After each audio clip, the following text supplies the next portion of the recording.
are still on detoxing our body system. So one kind of detoxing that I have used myself and I know it works, it's steaming, going into the steam room or going into the sauna. You can use both of those. Myself, I use both of those. I use steam room and I use sauna.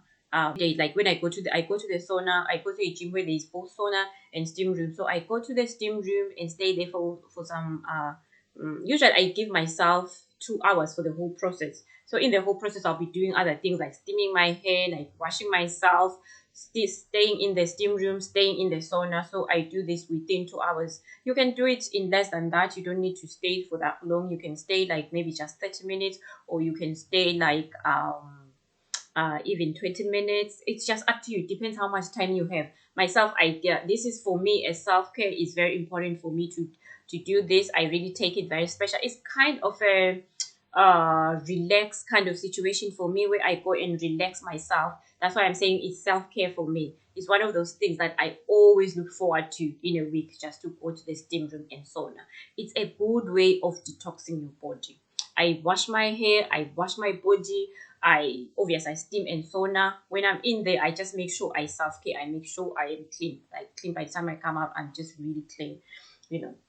So you can use that. I'll be showing ways, you know, of for example, let's say you are in the persecution situation. You might not have access to a sauna. You might have not have access to a steam room that is like commercialized. So at some point, I will show you how to build your own sauna and how to build your own steam room.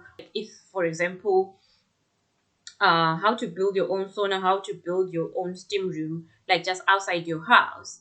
Anyway, just that this video is not, there are some videos that I should have done. Actually, it's because I didn't plan this. There's a reason I'm doing this, but I didn't like really plan this, that I was going to do this now, because I wanted us to talk about other preparations. For example, the kind of place where you should have your accommodation or your house. I prefer a village kind of setting. So if you're in village kind of setting, most of the time you have more land. You have a bigger space of land where you can have that access to, when you can have that place where you can build your own sauna or build your own steam room. So those are things that probably I'll talk about at some point, how to build your own sauna from scratch and how to build your own steam room from scratch in your own house, not like in a place without using, okay, the important thing is without using electricity, because there will be time where you won't able maybe to have electricity. Or for example, if you've left maybe your house, you've been told to come out from your house and you are in a place where you don't have electricity. How do you survive? How can you have a steam room in that place? How can you have a sauna in that place? So yeah, I will teach about that as well at a later stage. It's important to have a steam room and a sauna as a way of detoxing yourself. But if you don't have, you can obviously use the other ways of detoxing yourself, like we have talked before, like water fasting, juice fasting. What was the other one? Water fasting, water fasting, juice fasting, smooth fasting, raw vegetable and fruits fasting. So those are the kind of other kind of detoxing, you know. And another type of detoxing that I use that works for me is colon cleaning. You know, your bowels are evacuated. You clean your bowels inside using water. You can use pure water. There are other things that you can use. You can use like certain herbs, but I'm not going to talk about certain herbs. I'm just going to talk about plain water. Myself, I sometimes use coffee to clean myself. I'm used to this because in my country, from when I was a child, this is the first thing that my mom or my grandmother used to do. If you are maybe either the weather, you are like having a cold or any illness that they don't know what's wrong with you, the first thing that to do is to do that bowel evacuation using water. It's very expensive in these countries, about 120 to about 180 pounds if you go and do it like in a kind of professional way.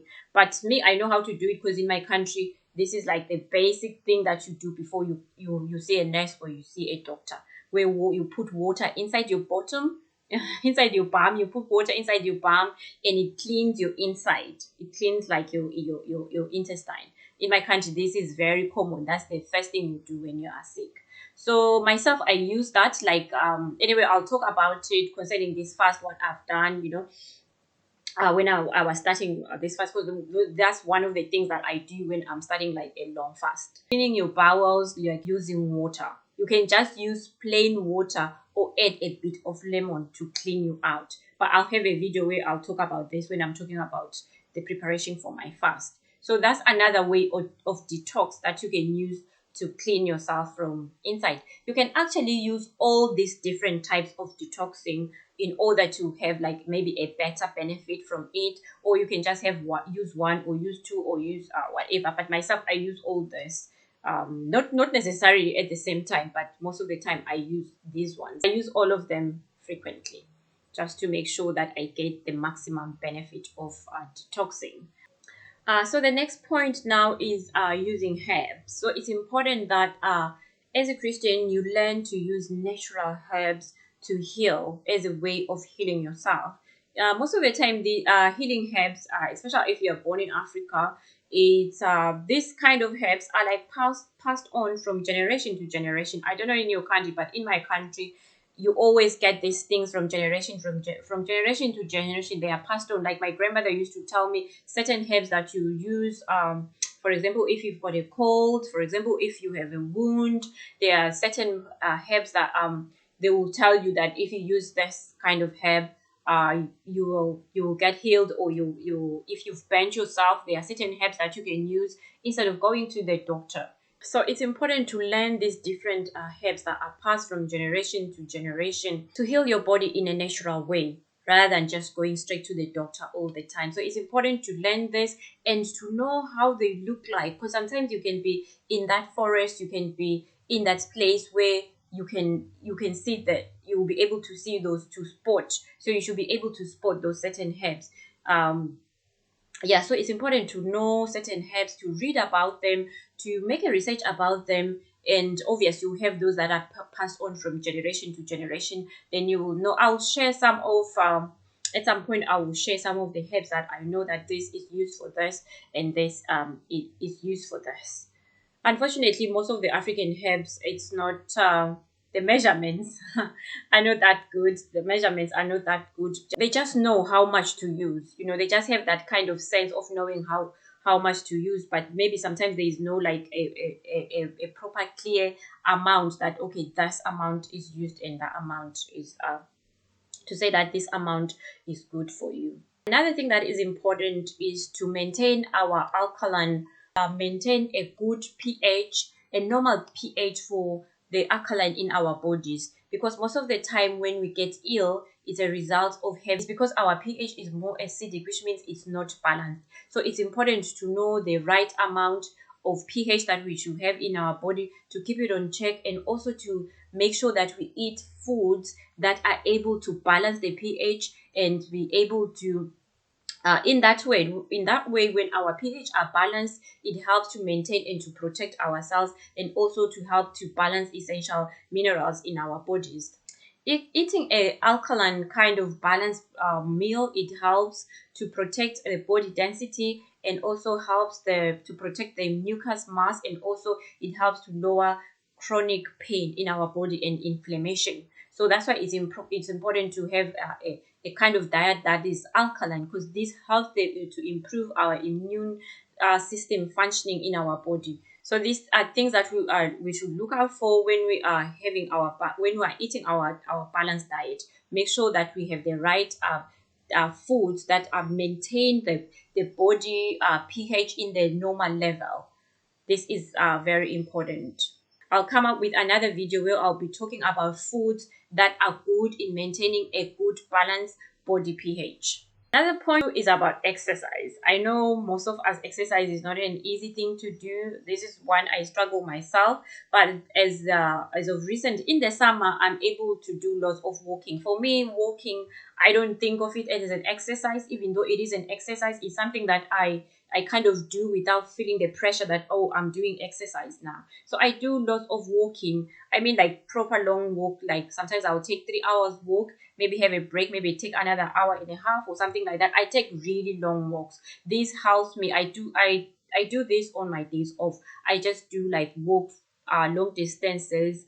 This does help me because most of the time I walk with a reason that, okay, I'm going to this place to do this, and it's a place that is very far away, and I come back walking again. So yeah, that does help me because it makes me not, like this summer I've been doing a lot of walking, so that kind of help my exercise. The other thing that I do that I encourage you to do is to do squats. I do squats a day. At least I tell myself I do like at least 50 squats a day, but sometimes I can go even up to 100. But I make sure at least I do that 50 a day. And I do like like as if I'm skipping, even though I'm not using a skipping rope. So I jump like that as if I'm using a skipping rope. That does help me as well, if I, especially in the winter where I'm not going out most frequently. And I also use that on the days when I'm not off, when I'm at work.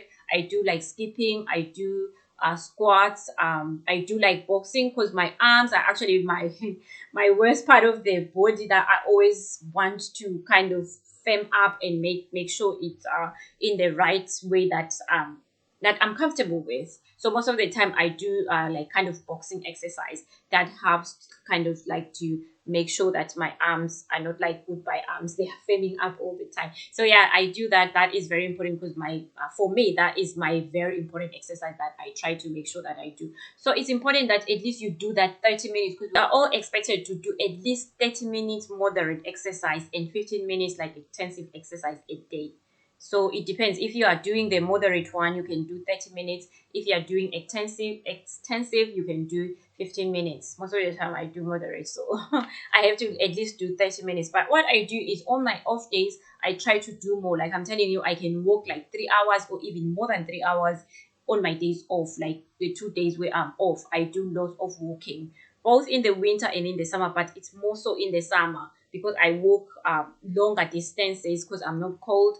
But in the winter, most of the time I walk maybe shorter distance, but at least I make sure it's an hour and a half or even 2 hours at least twice a week on my days off. But sometimes if I'm not able to do it, I kind of increase the other kind of exercise that I do, like jumping around, like or kind of doing some kind of boxing exercise or doing more squats. Yeah, so I try to do that if on days where I'm not able to do the walking. But I always try to walk to work. And unfortunately, with my job, I walk to work once a week and walk back home once a week. So I don't do, there is not a lot of walking. It's not like I walk every day. So that's like the other thing that I encourage us to do. The other point is to make sure you drink enough water. You make sure you drink the required water per day, which is 2 liters of water per day. So make sure you drink that kind of close to that or a bit more than that measure of water, that is liters of water that is expected a day. Myself, I'm lucky that I drink lots of water. I drink lots of water because when I came to this country, I was feeling cold most of the time, so I learned to drink hot water. Because where I first worked, I worked in a nursing home, and people there were, when they're taking breaks, most of the time they were going outside to smoke, or they will be drinking coffees and teas, and they used to offer me. And I felt like embarrassed to say no all the time, but at the same time, I'm not a tea person. I'm not a coffee person, so I didn't want to drink coffee unnecessary. For me, I come from Africa. If I drink tea, there must be bread on the side, or there must be cake or something like that. I can't just drink tea for nothing. Why am I drinking tea? I can't just drink tea for nothing. I must drink tea with something. That's the way I was brought up. That's the way I was brought up. But when I came here, people were just drinking tea for the sake of drinking tea. I was like, okay, I can't do this. So each time they offered me tea, I asked them for hot water. I said, okay, I can have hot water. So that's how I learned to drink hot water. And it actually helped me because it helps me to stay warm most of the time. So I drink hot water most of the time. I'm used to it. When I drink cold water, I struggle. So I just make sure I drink hot water all the time. So to you, yourself, if you are used to cold water, just make sure you drink that cold water per day. It will help to detox. It will help to clean your system. So those are like very important things. The other thing that you have to be intentional about is vitamin D. Make sure you eat foods that have got are loaded in vitamin D, or just make sure you are in the sun most of the time. Whenever that you can be out there in the sun just to make sure that you gain enough vitamin D per day.